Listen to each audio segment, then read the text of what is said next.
আমরা আলহামদুলিল্লাহ এমন শ্রোতা আছে যে শ্রোতা দেখতে দেখতে চিনি এখন। আমি হবিগঞ্জ সিলেট অঞ্চলে আমার একটা ছেলেরে আমি দীর্ঘ 4-5 বছর ধরে দেখতাম, প্রত্যেক মাহফিলে দেখছি হে সামনে বস, আমি বইলেই তারে নজরে পড়তো আমার। পরে একদিন আমি তারে ডাকছি, ডাইকে আমি বললাম তুমি কি করো?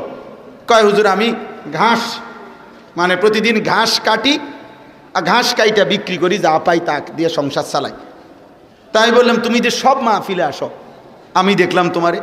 কয় হুজুরে যখনই আপনার কোনো পোস্টার দেখি, কয় আমি তখন এই ঘাস কাটার টাকার থেকে একটু একটু টাকা জমাই, কয়টা টাকা জমাইয়া গাড়ি ভাড়া মিলাইয়া রাখি, আপনার ওয়াজ শুনতে যাম। তাই বললাম যে মাশাআল্লাহ। তো আমি বললাম যে তো আর কিছু কইবানি? কয় হুজুর আমার জীবনের একটা স্বপ্ন আছে, বানিয়াচং হবিগঞ্জ তার বাড়ি। আমি বললাম কি স্বপ্ন কও? আমি 10 টাকা 50 টাকা করে জমাইতেছি, আল্লাহ যদি আমারে কোনোদিন তৌফিক দেয় আমি আমনেরে আমগা এলাকায় দাওয়াত দিয়ে নিমু, ওয়াজ করাম।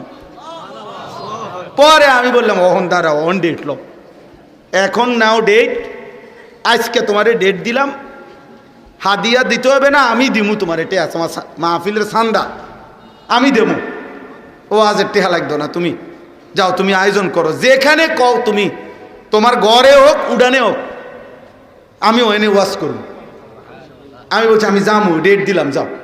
আশ্চর্য বানিয়াচং। আমি গত বছর এই ছেলেটা তার দাওয়াতে আমি গেছি মাহফিলে, গিয়া দেখলাম বানিয়াচং বাংলাদেশের সবচেয়ে বড় গ্রাম, এটা জানেন?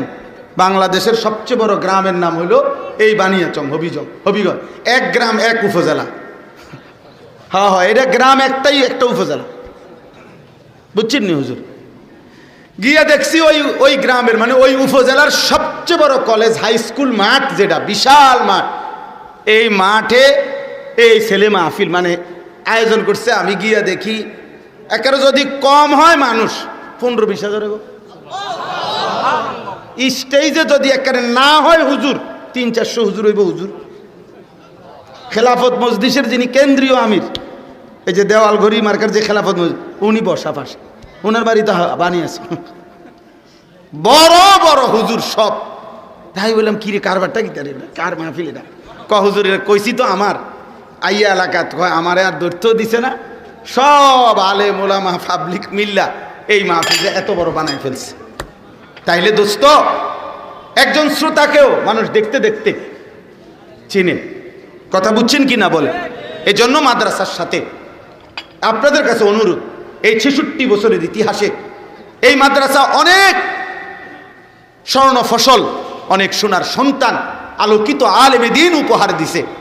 অতএব এমন একটি সুন্দর প্রসিদ্ধ ঐতিহ্য ধন্য মাদ্রাসায় দিল দিয়া প্রতিদিন নিয়মিত সব সময় দান করবেন, বলেন ইনশাআল্লাহ। যেন আপনি এতবার আসবেন যাবেন মাদ্রাসায়, যেন মাদ্রাসার ছেলেরা আপনার চিনে, উস্তাদ যেন দেখলে আপনার চিনে, চাচা কেমন আছেন, ভাই কেমন আছেন, দেখবেন ইনশাআল্লাহ। এই কেমন আছেন এইটা আশা করি হাসরের ময়দানও ওনারা আপনারা বলবেন। আল্লাহ আপনাদেরকে তৌফিক দান করেন। চলেন আমার কথা আমি শেষ করছি। আল্লাহ তাআলা বলেন, 3টা কথা বলল। 1, আমি তোমাকে সৃষ্টি করেছি। 2, আমি তোমার অন্তরের গভীরে যেটা আছে তাও জানি। 3, তোমার অস্তিত্বের যেই ফোঁটা রক্তবাহী শিরা উপশিরা এই শাহরক সহ আমি তার চাইতে বেশি কাছে আছি। 4, ইজিয়াতালাক্কাল মুতালাক্কিয়ানে আনিল ইয়ামিনে ওয়া আনিশ শিমালি কাঈদ। আল্লাহ তাআলা বলে, বান্দা 24 ঘন্টা তোমার ডানে এবং বামে আমার 2 জন ফেরেশতা আছে। তুমি ভেবো, তুমি মনে রাখো, যখন তুমি নারী দেখো, ছবি দেখো, উলঙ্গ দৃশ্য দেখো, অশ্লীল ছবি দেখো, নাটক দেখো, সিনেমা দেখো, নর্তকী দেখো, কোনো নারী যখন বেপর্দা থাকে, বেহায়া থাকে, কোনো বাপ আপনি যখন সুদের টাকা গোনেন, কিস্তির টাকা গোনেন, ওজনে যখন কম দেন, মিথ্যা যখন বলেন, চুরি ডাকাতি অন্যায় দুর্নীতি চিন্তায় রাহাজানি, যেই কোনো রকমের নাফরমানি, আল্লাহ বলে বান্দা আমার ডানে বামের ফেরেশতা কিন্তু দেখে, ও কিন্তু লেখে, ওরা লেখে। 1 সেকেন্ড তুমি তাদেরকে আড়াল করতে পারো। তাফসীরের মধ্যে আছে টয়লেট বাথরুমের সময় এবং স্বামী স্ত্রীর মিলনের সময় যদিও এই ফেরেশতারা সরে থাকে, কিন্তু তাফসীরের মধ্যে স্পষ্ট লেখছে আল্লাহর কুদরতে দূরের থেকেও সরে অবস্থায়ও তারা ওই ব্যক্তির ওই সময়ের কর্মকাণ্ড জানতে পারে, লিখতে পারে, জানতে পারে, লিখতে পারে। অতএব 1 সেকেন্ড তুমি আড়াল করতে পারবা না। 5 নাম্বার, মা ইয়ালফিজু মিন কাউলিন ইল্লা লাদাইহি রাকিবুন আতীদ। আল্লাহ বলে, বান্দা এই দুইজন ফেরেশতা তো আছেই, ওরা তোমার পুরা জীবনের 24 ঘন্টার সকল অঙ্গে যা করো ভিতর বাহির তা তো লিখছে, কিন্তু আরেকজন ফেরেশতা আমি আল্লাহ আলাদা রাখছি। এই দুইজনের অতিরিক্ত আরেকজন ফেরেশতা আছে তৎপর চৌকান্না, যে তোমার এই জবানের 2 ঠোঁটের মাঝখানে যে জিহ্বা, এই জিহ্বা দিয়ে যখন তুমি যা উচ্চারণ করো, ভালো কিংবা মন্দ, সত্য কিংবা মিথ্যা, উপকারী কিংবা অপকারী, জিকির করো আর গালি দাও, হালাল বলো আর হারাম বলো, ন্যায় বলো আর অন্যায় বলো, আল্লাহ বলে আমার আরেকজন ফেরেশতা আলাদা 24 ঘন্টা তোমার জবানের উচ্চারণ লিখতেছে। এটা আরেকটা ফাইল হইতেছে। এই 5টা কথা। 1 নাম্বার, আমি তোমাকে সৃষ্টি করেছি, তুমি আমার থেকে ছুটতে পারতা না। 2, তোমার অন্তরের গভীরের কথাও আমি জানি, অতএব আমারে আড়াল করতে পারবা না। 3, আমি তোমার অস্তিত্বের রক্তের শিরা উপশিরার চাইতেও কাছে আছি, তুমি আমারে ফাঁকি দিতে পারবা না। 4, আমার 2জন ফেরেশতা তোমার সাথে আছে, তুমি তাদেরকে লুকাইতে পারবা না। 5, তোমার জবানের সামনে একজন ফেরেশতা তোমার জবানের উচ্চারণ লিখতেছে, তাকে তুমি আড়াল করতে পারবা না।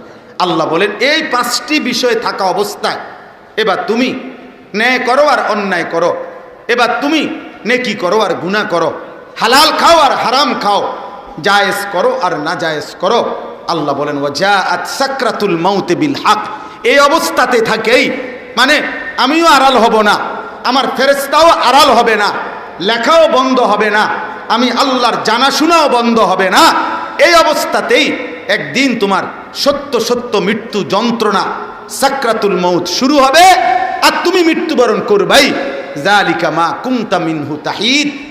বিগত দিন তুমি এর থেকেই বাঁচতে চেয়েছিলে, কিন্তু বাঁচতে পারো নাই, বাঁচতে পারো নাই, আজ মৃত্যু এসেই গেল। এই জন্য বাপ, আমার কথা এতটুকুই, আমি আপনাদের কাছে এই কথাটাই শুধু বললাম।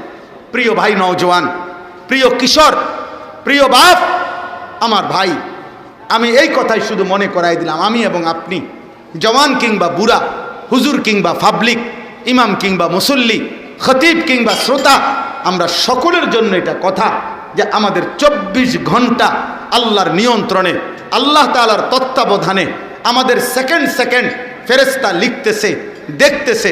অতএব রাত গভীরে দিনের আলোতে কোনো গুনাহ করে আমরা বাঁচতে পারবো না, আর মৃত্যু আমাদেরকে বরণ করতেই হবে, চলে আমাদেরকে যেতেই হবে। সুখে থাকলেও মরে যাবেন, দুঃখে থাকলেও মরে যাবেন, আপনি রাজপ্রাসাদে থাকলেও মরে যাবেন, জীর্ণ কুঠিরে থাকলেও মরে যাবেন। অতএব দয়া করে, মেহেরবানি করে, আল্লাহর ওয়াস্তে সবার কাছে আমার অনুরোধ, ভাই বন্ধু, নওজওয়ান, বুড়ো, মা বোন, ওলামা, আমি আপনি সবাই আমরা যেন গুনাহ ছেড়ে দেই, আমরা যেন আল্লাহর নাফরমানি ছেড়ে দেই।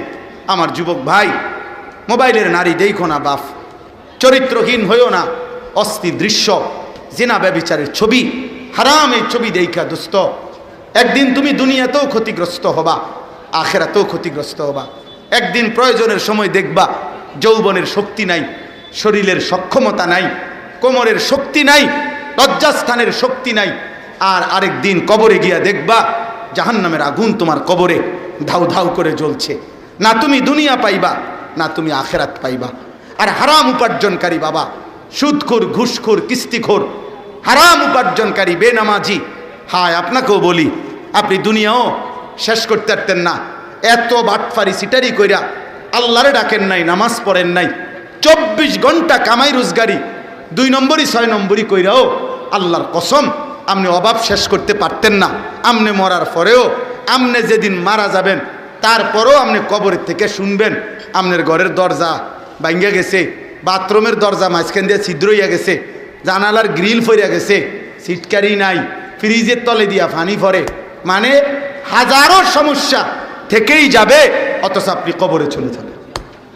অতএব হালালের উপরে থাকেন, হালালের উপরে থাকেন, হারাম রোজগার কইরেন না, অবৈধ উপার্জন করবেন না।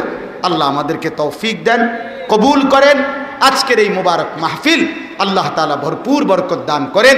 সুবহানাল্লাহি ওয়া বিহামদিহি, সুবহানাকাল্লাহুম্মা বিহামদিকা, আশহাদু আল্লা ইলাহা ইল্লা আনতা।